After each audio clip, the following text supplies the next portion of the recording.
What is going on, all you bus nuts, geeks, and enthusiasts out there? Welcome to another episode of Motorcoach World. My name is James, and today we're going to take a closer look at the Mercedes Tourrider. What a beaut!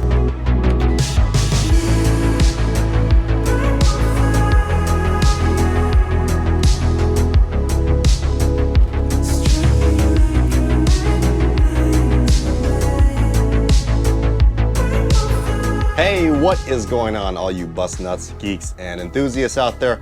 Welcome to another episode of Motorcoach World.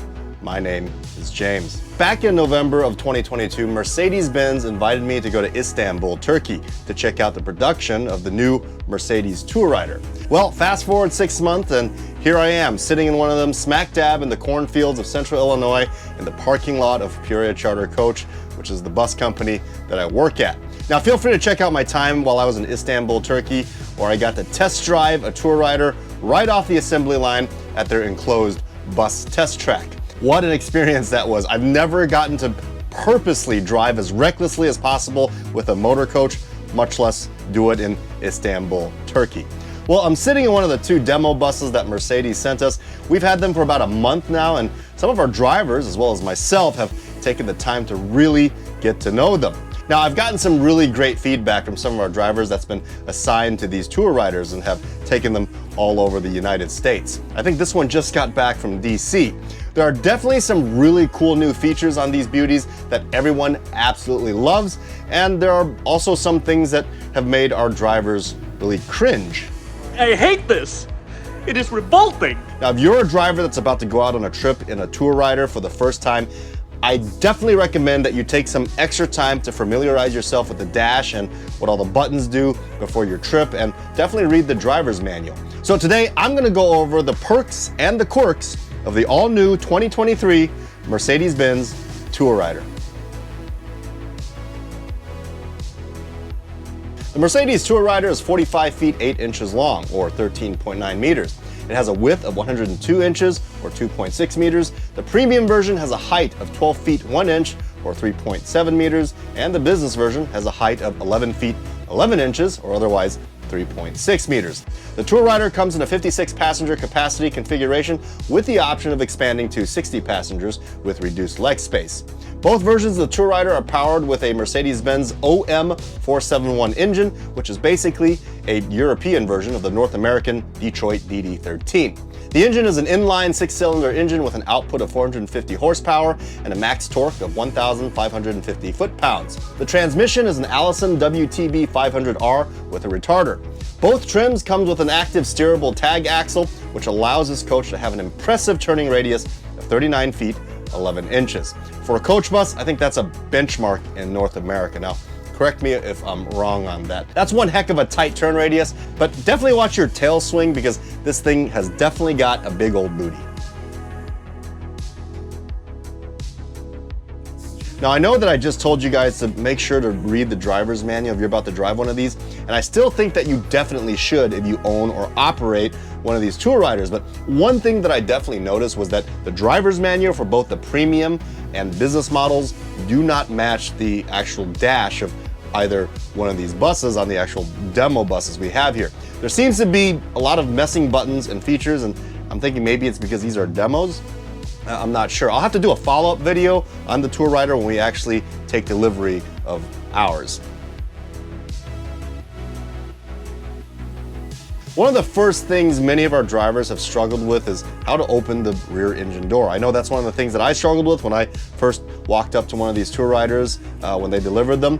Now, to open the rear engine door, you simply put your hands under the overhang glare shield of where the license plate is and basically lift. Now, it does take a bit of force, but once you pull it past a certain point, the spring will do the rest of the work. Also, a word of caution, many new drivers assume that the hatch will pull out and lift upwards vertically like the Prevost or the Van Hool does, but instead, the rear engine hatch of the Tourrider opens outward like that of an MCI, and it does have a bit of a kick, but maybe it's because the springs are really new and still have a lot of force to them. The luggage bay door handle is actually a mechanical lever. Once you pull on it, it will disengage the latch that keep the door shut. But many drivers are still unable to open the bay doors after pulling on the mechanical lever. The doors are really heavy and it actually requires your other hand to pull outward on the top of the door. If you try to open the door with just one hand, you may end up ripping off the plastic handle. The smaller center luggage door may be doable with just one hand as it is lighter. Otherwise, opening the luggage bay door of the Tourrider is definitely a two-handed job. But on a good note, the luggage bays are wonderfully large and easily accessible and have a really smooth bottom, making it easier to load and unload luggage. So definitely a perk there. Several of our drivers that operate the wheelchair lift on the new Tourriders couldn't get the ADA lift door panel to shut properly on both models. When actually shutting the door panel, the hinge looked like it was broken or bent because the door was kind of sticking out, but actually it's not broken. The door shuts on a 2-position hinge. Once you shut the door panel, just simply push in on the door and the hinge will pop in. And definitely make sure that you push the door in all the way because the coach won't move unless the door is properly shut and latched. On the business model of the Tourrider, the fuel door is located right behind the main entry door. A few of our drivers couldn't figure out how to open the fuel door as there were no handles, keyholes, or buttons on the dash to activate it. To open the fuel door on the business model, you have to push inward on the door panel towards the right side, and it will cause the door to open from the left side. Once open, you'll see a giant cap to unscrew. The cap is chained to the fuel tank, so don't try to pull it out too far once you open it. Otherwise, it could be ripped out of your hand and ding the body panel. In addition to that, one of the other drivers mentioned that the fuel door automatically locks sometimes, maybe when the engine of the coach is running. So if you can't get the fuel door open, try to shut the engine off. Having been a driver as well as a passenger on MCIs and Van Hoels, I'm used to the overhead rails to grab onto when I'm walking down the aisle. If you do the same thing on the Tourrider, it's going to hurt when you run your fingers into one of the lateral support beams that extend to the edge of the overhead railing. It also doesn't help that these lateral support beams leave just enough of a gap between the beam and the edge of the rail so that your fingers almost fit right inside of the gap. Definitely makes for a painful lesson. On the Tourrider, you're meant to hold on to the handles of the seats when walking up and down the aisle, not the overhead compartment rails. Even if you're used to it, you need to break that habit and make sure that passengers are aware of this. If you order a Tourrider with the option of having doors to enclose the overhead bins, it will prevent anyone from trying to grab onto the overhead rails to support themselves while walking up and down the aisle because the door covers up any overhang so that you can't actually hold on to the edge. So keep this in mind when you're transporting unsuspecting passengers. One additional comment on the overhead bins is that they're very small compared to the MCI, Van Hoels, and Prevos. I think MCIs actually have the largest overhead bins in the North American coach market. Now the driver's window on the Tourrider is a giant piece of glass that opens as a whole instead of a little tiny window section. Much like that of the Setra S417 that we used to have here at Pure Air Charter, these windows make it really nice for the drivers to get some fresh air when driving or resting between trips. It also allows for the driver to interact with toll booths and individuals outside of the coach much easier because it's absolutely huge. Check it out.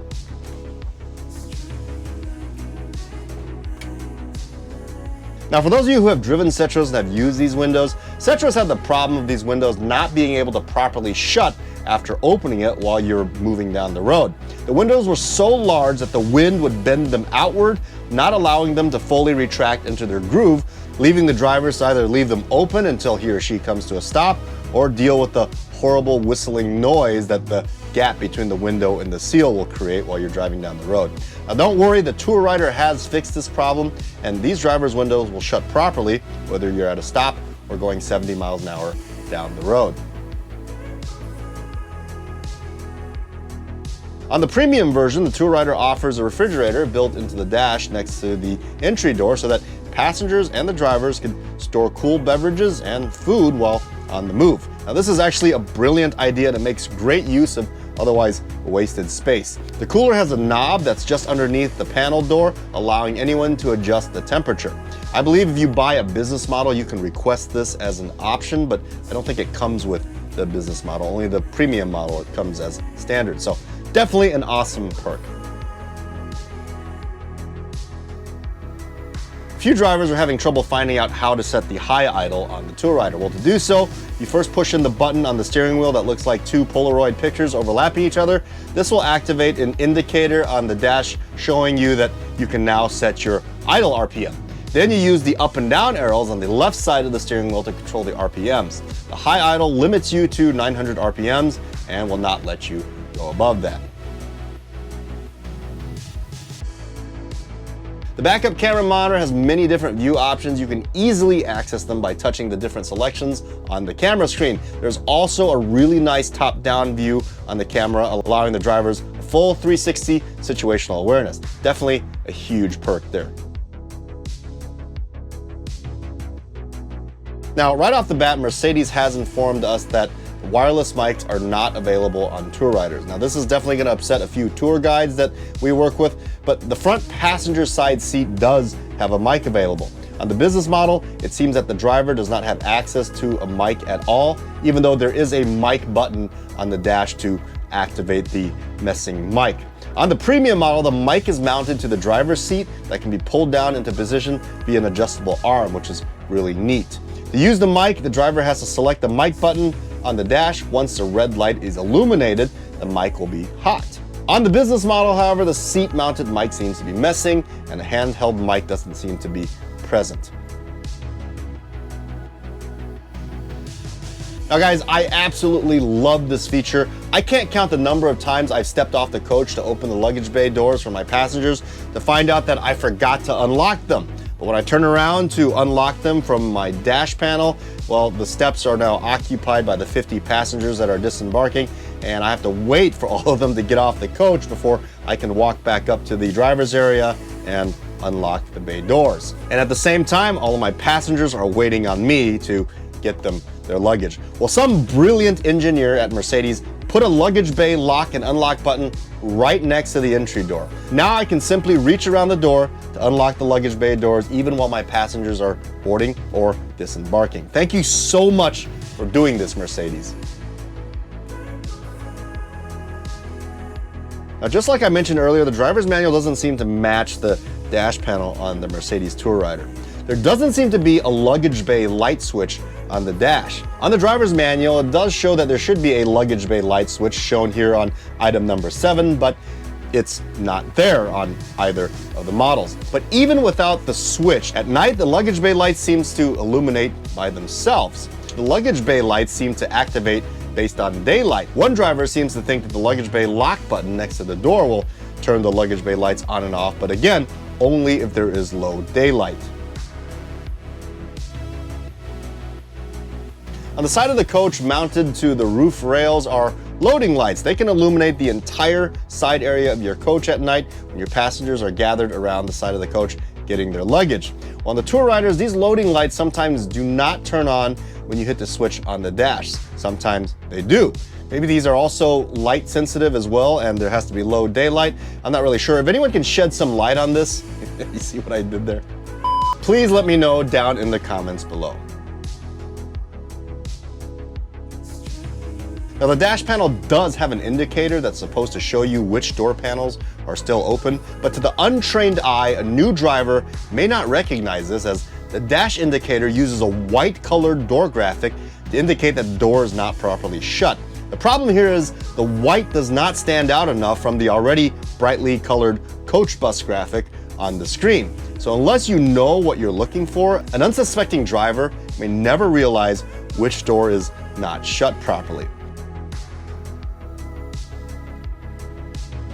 A few of our drivers complain that no matter how cool they set the temperature on board, they're always really warm and sweating, and they couldn't figure out why. Well, the driver's seat of the Tourrider is actually a heated driver's seat, and the button for the heated seat option is nowhere on the dash. Instead, it's located on the left side of the driver's seat, tucked underneath the seat adjustment controls. This button can easily be bumped by a clipboard that you're putting down there or by your hand when adjusting the seat. Now, unless you know exactly where the button is or that you're aware that your seat is actually heated, you're in for a really hot ride. Now, in the winter, I would consider this a perk, but if you can't find the button because it's located in a hidden, odd place, it's definitely a quirk instead of a perk, especially in the summertime when it's stuck on. Some of the drivers had a hard time with how to turn on the fog lights. They know that they're there on the bus, but there doesn't seem to be a way to turn them on. Well, to turn the fog lights on, you actually have to pull up on the headlight dial switch. Now, folks, I really love this feature as well that Mercedes put into the Tourrider. Just like any modern motor coach, you hold down the blinds button on the Tourrider, you'll start lowering and raising the automatic blinds. But if you tap on them once, the blinds will either quickly raise up or quickly lower down into the halfway position, making it so that you don't have to hold them down. You can then hold down the blind buttons afterwards to precisely adjust your blinds to where you want them to be if the halfway position doesn't work for you. I'm Gary Krull. I drive for Peoria Charter Coach Company. I've been here for 20 years at our Urbana facility.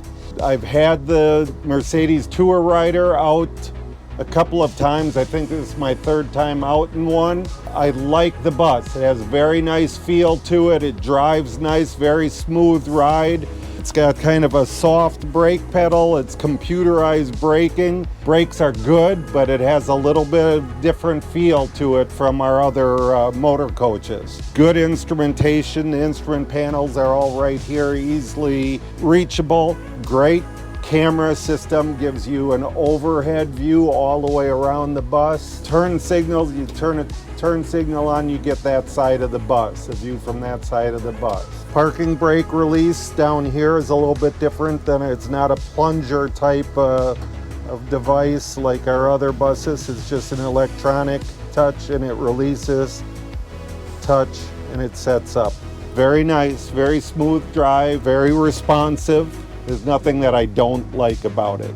We got Brandon, our head diesel tech. We got Roy, diesel tech. We got Tarika, one of our top drivers and trainer. What do you like and hate about this Mercedes Tourrider? I don't like the brakes. They're like a car, so you gotta get used to them. After getting out MCI, totally different. So you just gotta adjust yourself to them, that's all. But everything else I like. I love that window because it's a fat girl's dream. I don't have to be hot. That's beautiful. I do love that. Yeah, but other than that, it's just the brakes and then the bathroom is too little. But other than that, it has a beautiful ride. I can't say anything because I haven't looked at it enough or because it hasn't been here. What about you, Roy? Any thoughts about the Tourrider? I'm on the same page with Tarika. Them brakes are a little weird. They're goofy. But they're more effective. They do work great. They are. Just, You gotta get used to them. Yeah. Like after you come you're from wanting to driving put pressure down, and it's just like those, you it's don't. like, okay, are you gonna? Okay, it's gonna stop. All right. Now, guys and gals, I will definitely say that the Tourrider has an extremely smooth ride. And I know that this phrase has been used so much that it has now become a cliche, but it feels like you're gliding on air. You can barely feel any of the road bumps, and it's a very significant increase in ride quality compared to the MCI, Prevost, and Van Hool. As far as the brakes go, yes, when you get in and press down on the brakes for the first time, it feels like the hydraulic brakes of a car that has run out of hydraulic fluid. I noticed this when I first drove the Tourrider on the test track in Istanbul, Turkey. The brake pedal felt so loose and spongy. But it's supposed to be that way. It was designed that way. And the best thing is they actually adapt to the weight of your bus so that the brake authority is the same for the driver regardless of how heavy or light your bus is. Now, if you are a driver that's about to drive a Tourrider, I hope that these initial things that I have listed have helped you. And if you have any more perks and quirks that you want to add to the list, please put them down below. Now, if any of the things that I mentioned are incorrect or you know the answer to some of these questions, also put them down in the comments too, because I'm still learning a lot about these things. And finally, as we put more miles on these Tourriders moving forward, I will definitely be making more future videos on them to update you guys on how they're performing and holding up. I hope you guys enjoyed today's video, and remember, if you're watching this, you are part of the motor coach world.